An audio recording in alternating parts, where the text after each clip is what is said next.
Happy Friday, darling. Oh, Friday. Oh, love Fridays. Yes. Friday fun day.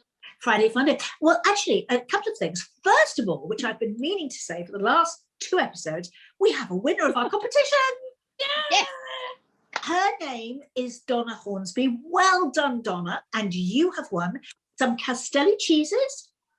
And some fabulous artisan wine from Wines with Stories. And chai tea. And most importantly, and most expensively, even though it hasn't arrived yet, the lavatory paper. But it is rolling its way to you, never fear. Yes. Absolutely. It is. Yes, toilet rolls are on the way. In fact, because the reason that they're late is because they were the most difficult thing to get, obviously. Oh, of course. Anyway, yeah, there will be another competition coming very soon, but not at the moment. So we'll let you know as soon as that happens. But I now have got to tell you what I did this morning. Are you sitting comfortably? Yes. Reasonably, yes. I went for a run. What? Sorry, I don't know if anyone heard that. I think What? there's some confusion. What? I think the internet's gone down, Dee. I don't know what that word was. Yeah, I think It's a that's right. sound. I didn't hear that at all. No. I went for a run. Sorry? A run? Was this a solo run or with somebody else? With 2 dogs attached to my waist. Oh. Are you insane? How far did you get, darling? How far did you run? 3 steps, 4 steps? 15 minutes. What? Very weird. What made you do that, darling? Congratulations. I can barely walk out the door. What made you run? It was the sun. It was the Yeah. sun, and I just had them on the lead, and I put my trainers on for the first time in months. And so the trainers went on, and the little leggies went up, and I was running, and I thought, I can still run. Woo! Let's just keep going for as long as I can. And Yes. I That's so impressive. So Yeah. impressive, Yes. darling. Did everything go? yes, it did. And now we have the wonderful, interesting Karen Mooney, dating expert. She's so busy that we couldn't get her live, but we did a little pre-record with her yesterday, and this is what she said to us. Welcome, Yes. Karen. Hi. Welcome to our nest. We Hello, need your help, darling. How are you, darling? Very well, thank you. Good. I have just found out that you definitely turned adversity into something really fabulous 32 years ago. Is that correct? That's absolutely correct. 33 years this year, in fact. Yes. Ah, I broke my- congratulations. And tell us about what happened, because I know that you worked at Buckingham Palace, didn't you? That's right. Yes. And in January, I broke my shoulder, and all my friends were coming to see me. We were in our 20s at the time, and they were complaining they couldn't meet women, and my girlfriends were complaining they couldn't meet men. And so I thought there must be something in this. It was 88, and you know, we all had our own careers. House prices were going through the roof, if you remember. Yep. And I thought, there must be a business here. Why can't I introduce people to each other, young professionals who are busy with their careers, but yet they want to meet somebody they share goals with? And that was it. I started, Fantastic. handed in my notice and started Sarah Eden, and the rest is history. Wonderful. That's amazing. I wanted to ask you, darling, I've heard, and if you'll excuse the phrase, dating has skyrocketed since lockdown. Can you explain to me, when it's presumably mostly virtual, how is it? Because people have more time on their hands? Is it that they're suddenly realizing that's what they want in their lives? Why has this happened? I think people are actually thinking about their lives. They're thinking about what they want in the future. They're thinking about, you know, I've been single, I'm single now, and I actually want to meet somebody. I don't want to be alone for the rest of my life. And interestingly enough, we've been taking an awful lot of older people on, which is fantastic. You know, they perhaps thought they were going to live the rest of their lives by themselves. And all of a sudden they're thinking, no, you know, I want to spend time with somebody. And when this pandemic's over, I want to travel with that person, or go to the theatre and have a friend as well as a, you know. Well, obviously, as we're in our 30s, that doesn't apply to us. So I want to say to you that, have you ever seen 2 people and thought, oh, they should not be together, and they've wanted to meet. And have you ever said to somebody, no, no, no, they're wrong for you, believe me, I know? Or do you not say that? No, we do, absolutely. Do you? Oh, yes. Sometimes if somebody chooses somebody, because the way we operate at the moment, the way we operate is obviously virtually, but normally I've got 2 offices, so people come into the offices and they select who to meet. We select first, but sometimes people will select somebody and you think, no, that person is not right for them. And so we give them a little nudge and a little push in the right direction, and normally they take our advice, hopefully. or maybe not. Well, normally they do. Do they? Okay. Well, it's just What as is, well, Karen, isn't it? who are the oldest people you've got together? Oh gosh, that's a really good question, actually, Debbie. As far as I know, I think the oldest couple, I think he was 81 and she was something like 79. Wow. Ooh. Yeah. So there's chance for me yet. Oh yes, there's lots of chance for you. Yes, yes. Well, because I mean, I'm single. The other girls, they're not interested. I am very interested in meeting someone, but I find that I can't bear all of this online dating. It actually makes me feel quite ill, because you get, you put your picture up, your profile up, and then all of these people contact you with all various parts of their anatomies, as Sherry. It is horrible. And I think for our generation as well, we feel it's a bit stigmatism. I mean, how could I meet somebody nice without having to go through all of that online stuff? How does it work? Absolutely. The sort of people we attract celebrities, people in high profile positions. The sort of men we attract are the sort of men who do not want to go on the internet. They're successful, they're CEOs, they want to meet people who care about who they meet. And interestingly enough, not so long ago, this chap came in and rejoined, and he said, I did try the internet for a little bit. He said, but the ladies I meet through Sarah Eden are sincere. If they say they're a size 10, they really are a size 10. If they say they're, whatever, Yes. they care about who they want to meet as well. So it's a two-way thing. They don't want their profile being bandied about the internet or for people to see, if they swipe left or right.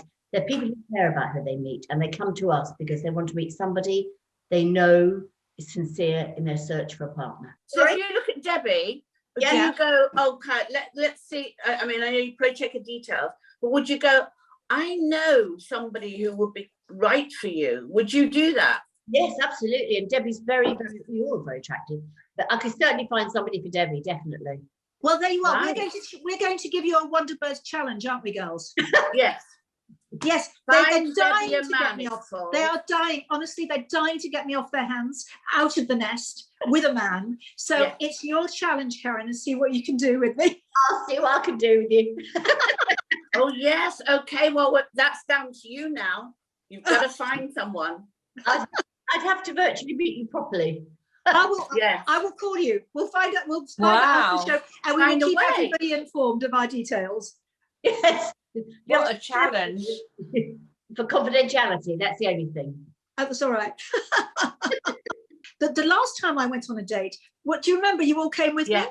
Yes. But virtually. No, virtually, not. Oh, Thank you.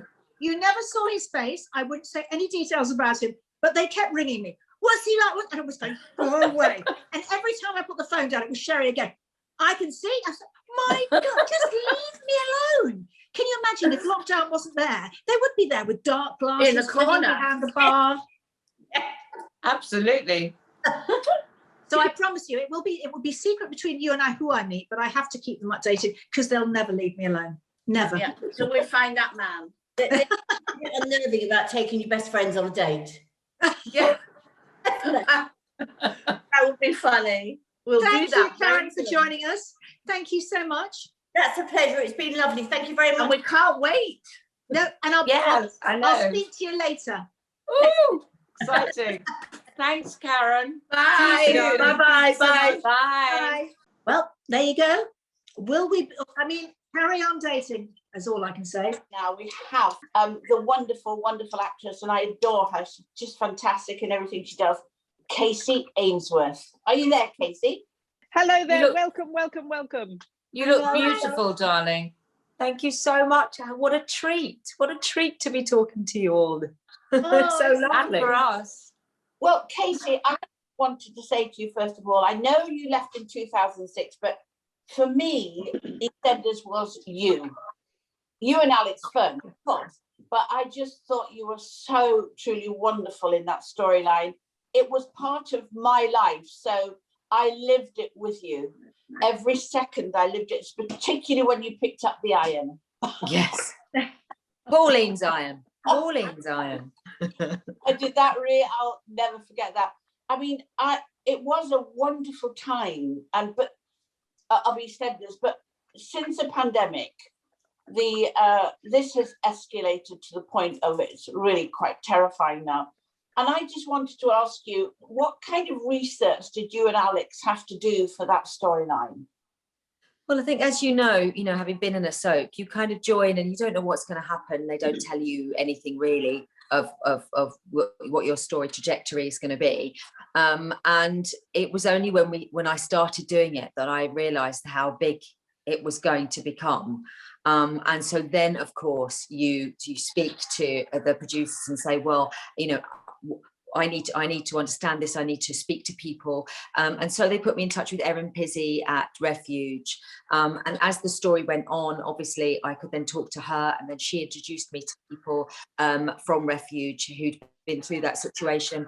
And it was wonderful to meet people. And then I got involved in that whole thing where I'd go to, see people at refuges and speak to them, and have quite a lot of contact with people within that world, as it were. And certainly for both Alex and I, we did feel really quite responsible for what we were doing and how we were doing it, and to portray it correctly. And we ended up, both of us, going to 11 Downing Street because they wanted a change in the law. Refuge wanted a change in the law. Because what they wanted was if somebody had reported domestic violence, that it could then not be unreported. So what used to happen was that people would go to the police with an incident, they'd report it, and then obviously they'd be threatened, or their family would be threatened, and so then they would remove the allegation.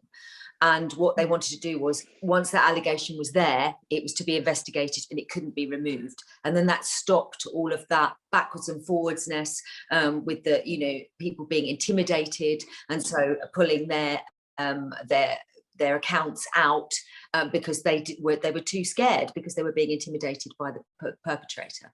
So we actually did manage to do that, and it was a change in the law. And I think that was the single most wonderful thing about the whole thing, was the fact that was a change, and people could report domestic violence and then it would be investigated, whatever.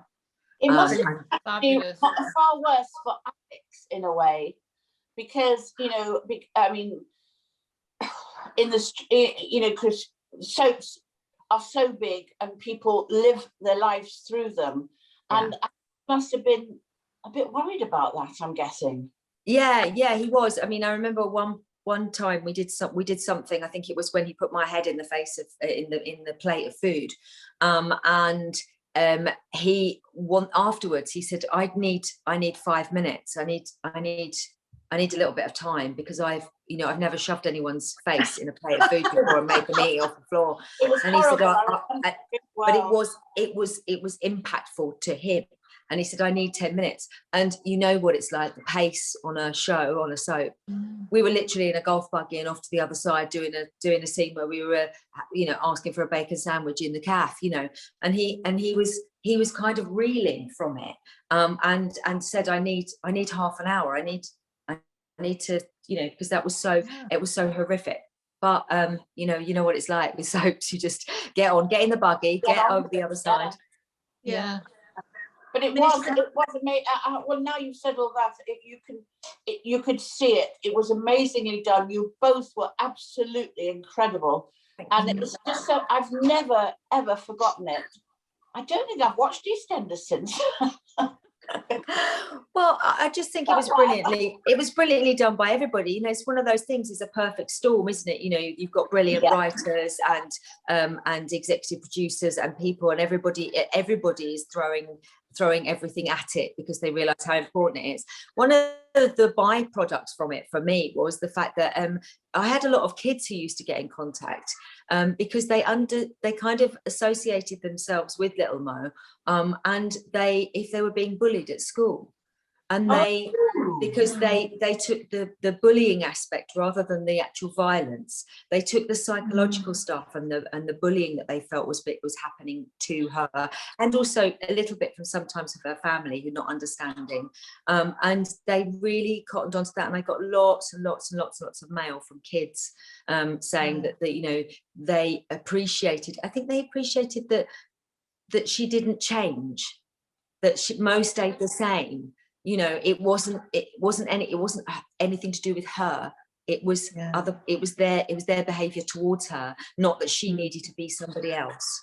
And I think that was a kind of a weird that I hadn't thought about before I got all the mail. Well, I am now going to whisk you away from Eastenders and whisk you to, was it 1940s, the late 1940s? No, we're in 50s. We're in 50s. We started in 54, and we're now, it might have been earlier than that. And we're now in 1958. I absolutely love it. Do you love it? I mean, do you love doing it? The costumes and the hair? Tell me all about it. Well, just the whole thing. I mean, throughout lockdown, I've been filming since September. So, throughout lockdown, I have had an emotional, a physical escape from lockdown because I've been transported back to the 1950s. And I have this amazing wig. We have an amazing makeup department on Grantchester. They are absolutely fantastic. The attention to detail. I have to say that's a fabulous wig. Isn't it? It's just wonderful. But it's Tally, our makeup designer. She's just brilliant, and she does brilliant wigs on everybody. And so I've had this kind of physical escape. So I've escaped from myself, from my person, by going back to the 1950s.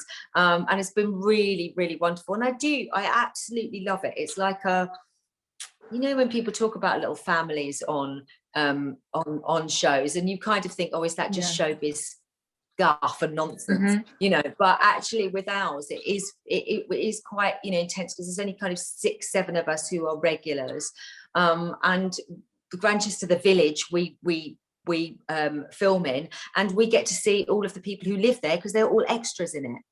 And we always have some kind of social gathering, whether it's a cricket match or firework display or something like that to thank the village. Obviously, we've not been able to do that.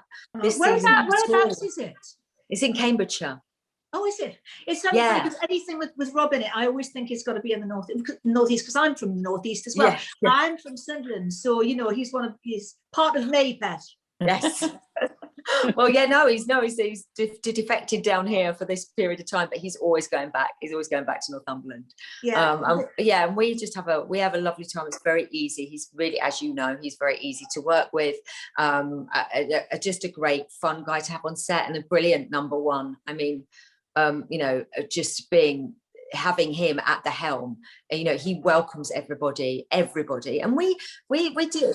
The wonderful thing about Grantchester is the casting people seem to pick amazing people to come in to do their first jobs in Grantchester. So Emma Corrin, who just won the Golden Globe, her first job was Grantchester. And obviously, James Norton coming, that was his first lead role, and then obviously all the things that he's done since then. And they do really look for young and new talent, and to give them an opportunity to come in and do a period drama really early on. They're brilliant. The way they pick people is fantastic, and I love it. I love watching people then go on to do other things, when they've been in to do Grantchester. It's great.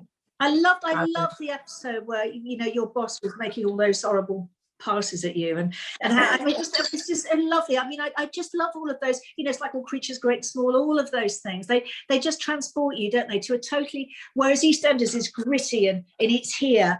Those things are just like, it reminds me of being a little girl. It's so pretty. Everything's so lovely. Even the darker stuff is lighter.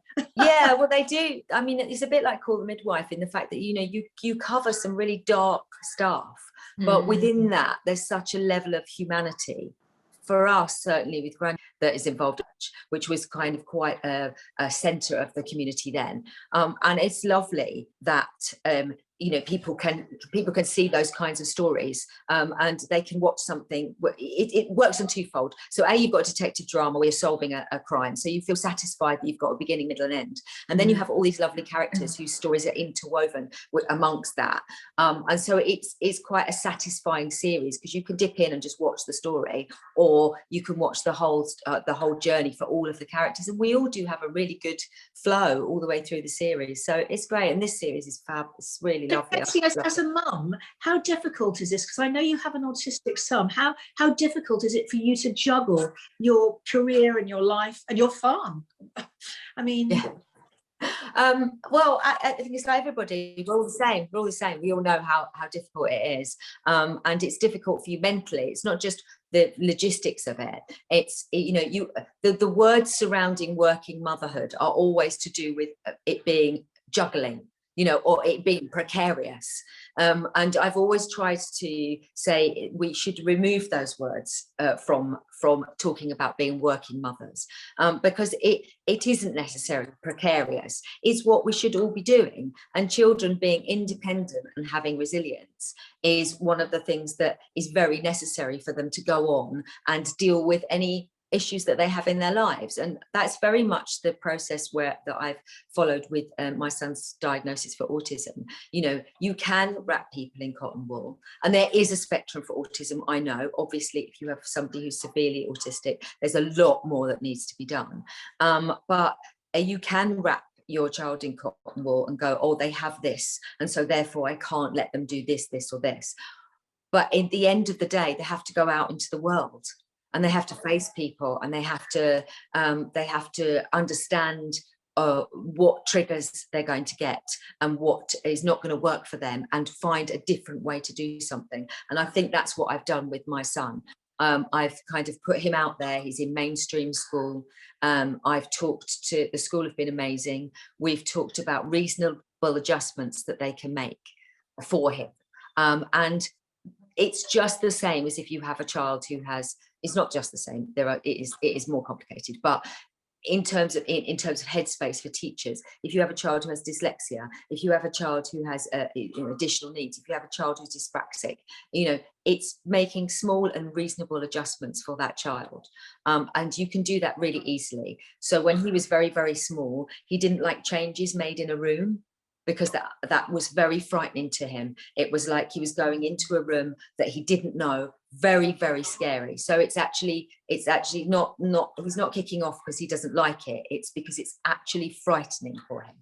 So if they were going to change the classroom, say it was space one week and it was vegetables the next week, they would just say to me, right, we're going to change it.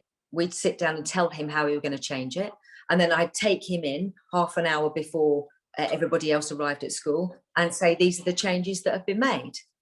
And so the vegetable corner, the space corner is now the vegetable corner. So he would then go in, he'd look at it all, and then when everybody arrived, he was completely sorted with his environment, and then he could move forward. But if I hadn't have done that, then he would have gone in, it would have been really freaky for him. He would have probably refused to do tasks, refused to move out of rooms, would have probably stayed completely still, in fact, because he found it difficult to literally, physically move forward if something was in a different place.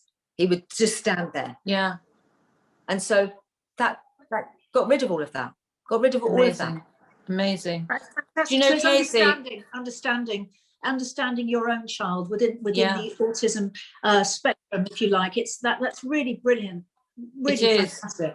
And do you know what, Kacey? I have to say, I'm so impressed that you've made a huge difference to people on so many levels with so many issues. I mean, to deal with that, the autism with your own son, and also the anti-bullying, and, you know, the abuse. I mean, it's incredible. You really have changed people's lives. I mean, that's incredible.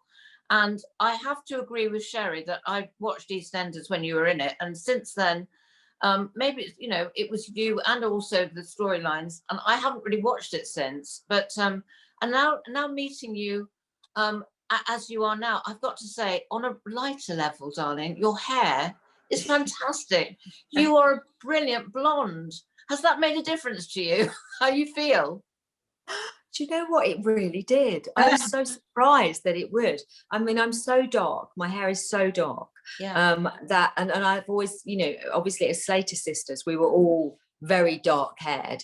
I thought it's never going to suit me. It's going to make me look like an uncooked chip, you know, because it'll just kind of because I'm so white, the yellow will just, you know, will ruin my complexion. I will just look awful. I will look kind of faceless. And I had it done because I was in Sweeney Todd at the Everyman in Liverpool, and it was a very different production. It was a really raw and very modern production of it, and I just felt like she needed to have something. I felt like she needed to have kind of roots, because she was, you know, and I felt like she needed to have something that instantly you went, this isn't Mrs. Lovett. She's not in a cloth cap and an apron, you know, doing pies. Instantly you go, whoa, I didn't expect to see that. And so I had it done for that, and it was quite shocking to go from being so dark to being this blonde, and the amount of looks that you got. Yeah. I mean, seriously, straight away, you know, people were, and I was kind of like going, oh, you know, they probably know me from the telly. And then somebody, you know, asking me out as I was walking down Bold Street in Liverpool, and going and thinking to myself, is this just, why wasn't I blonde all these years? Yeah. They do have more fun. Well, So I'm sorry. More fun. Sorry. Okay, I'm sorry. Harriet. I have to, as the only brunette here, I'm going to step in. I was blonde when I divorced. I went blonde. I thought it was a refresh that I needed, and now I'm back to brunette, dear, because it didn't make I don't want to swear, didn't make the slightest bit of difference. Maybe nobody just likes me, whatever. Anyway, darling, blonde, yes, I've also baked humans into pies like your good self. But I also wanted to say, tell me, darling, about Majorca. I'm dyslexic. I don't know what the hell I'm saying. Tell me all about it, darling. Well, I just got that in before lockdown. I went to Mallorca and filmed for 2 weeks. It was absolutely fabulous. And then I came home and it was lockdown. I can't believe that we actually just managed to get it in. And now I think of that whole year ago that I was doing that. It feels like longer than that. It feels like a lifetime. Since I've got on a plane and travelled and worked, it seems such a long time ago. You know, a year of homeschooling is coming to an end on Monday. I'm kind of slowly ecstatic. I might put the underfloor heating on, lie on the floor, drink gin and cake all day on Monday. You have all to. Day. I think it's an equity ruling. I think it's an equity ruling, darling. You have to do that. But Majorca, whatever. Is it coming back, darling? Is there more? What's happening? Was one off? What? Yeah. So it's a series. So I've only done one. I only did the one which was lovely. But yeah, I think they'll probably do it again. It seems to be really successful. People really like it, and it's the same as Grantchester. Really, what they do is they export all these shows. I mean, you know, Grantchester's massively successful in the States. So because it's on Masterpiece, because it's on PBS. All that, which obviously, you know, has all of the period dramas on there, you know, of course, yes, Downton, you know, all of that, and they were the ones that kind of got the success for it over there. So, and it's the same with the Mallorca Files, you know, that goes on BritBox. There's so many more platforms, isn't there, now for for work to be shown. It isn't just for television channels. We have what you're doing now. Exactly what you're doing now, creating your own show now. The wonderful thing is we can watch them all. We can binge watch everything, which is blissful. It's absolutely amazing. We've been doing this for a year. I don't know if anyone wants to sit down for a year and watch us, but in binge watch us. I don't know. Who knew? Well, yeah, who knew you could do this? And you know, who knew you could do it? So much will change, won't it? You know, who knew that you could do, you know, everything on television could be done via Zoom like this. If you want to interview somebody, you don't have to take them to a hotel and put them up there. You can just do it like this, and people don't have a problem with that. I mean, obviously, live performance is has been completely shelved, and I think people will be desperate to get back in and watch live performance. But I do think so much will change. When you've actually got off the floor from the gin and the cake, will you come back and see us again sometime soon? I would love to. When Grantchester comes out, I Yes. should come back and see you, shouldn't I? When's it coming out? When's it coming out? I can't wait. Well, so we're filming Grantchester 6 now. We finish in April-ish. So I would imagine we're going to come out in the autumn time. Perfect. And will then, you give great. Rob a big kiss from me, please? Of course I will. I'll give him a big kiss for everybody. Everybody wants to give him a Thank big kiss. you. He is, And he is hopefully- gorgeous. He's lovely, and I'm Yeah. not surprised. He's absolute dreamboat. I've loved being Oh. married to him virtually for Oh. 7 years. And hopefully, darling, you won't be too gin soaked by then, my darling. So No. thank you so much. And we'll see you very soon. Thank you so Stay much for blonde. asking me on. Cheers. So lovely to see you beautiful women. Bye, Cheers, Kacey. darling. Bye. Cheers, Bye. cheers.